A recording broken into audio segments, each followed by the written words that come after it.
We can't forget the demeaning photos of American troops posing with prisoners in Abu Ghraib. Now it appears Israel is facing the same shameful display from its soldiers. She left the military, but before her exit, Eden from Ashdod posed with Palestinian prisoners. She put the photos on Facebook, writing, quote, IDF, best time of my life. IDF is the Israeli Defense Forces. CNN blurred the faces, which were shown on Facebook. CNN's Paula Hancocks joins us live with the story. So, Paula, people see this and automatically think Abu Ghraib. Is it provoking that same type of outrage in Israel? Well, Kira, it's not on the same scale as Abu Ghraib, but there's certainly shock in Israel, and many people are very disappointed in this particular soldier, not least the military. They've called her shameful. Now, we have seen it not on the front pages, but it's certainly in the newspapers. It's been on the television, and people are very surprised. And not least because of her response. She did do one interview now with the Israel Army Radio, and she said this was just a military experience, a military service experience. The media does the same thing. I really don't understand what is wrong. Now, obviously, the media does not pose in front of blindfolded Palestinians, although they may film blindfolded Palestinians for news purposes.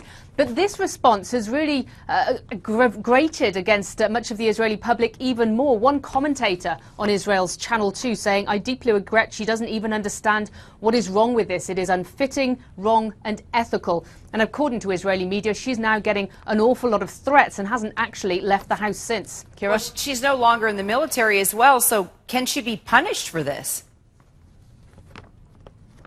No, she can't, not by the military. She left a year ago, and whilst you're in the military there are very strict rules, but now she's left, there's really very little that the military can actually do. They can come out publicly, and they did come out very, very quickly yesterday, saying that that they regretted what she has done. They thought it was shameful behaviour, ugly behaviour and callous behaviour. So very strong words.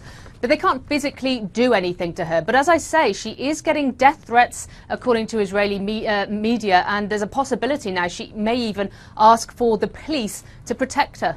Well, Paula, this isn't the first time that the Israeli military has had problems with troops' online activities. You remember that dancing video from YouTube. I believe we have some of that video. Here it is right here.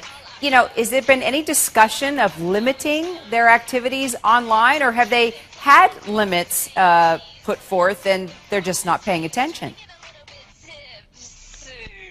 They have limits, and there are some strict rules, but it's if you're in the military itself. Once you leave the military and once you've done your 2-year military service or 3-year military service, then you can pretty much do what you want. But there are quite strict rules once you're in the military circle itself. You can't post pictures of yourself in these kind of situations, obviously, but in many situations whilst you're wearing a uniform on Facebook. So they are quite strict about it. Of course, the problem now they're finding is once you've left the military, you can do what you want.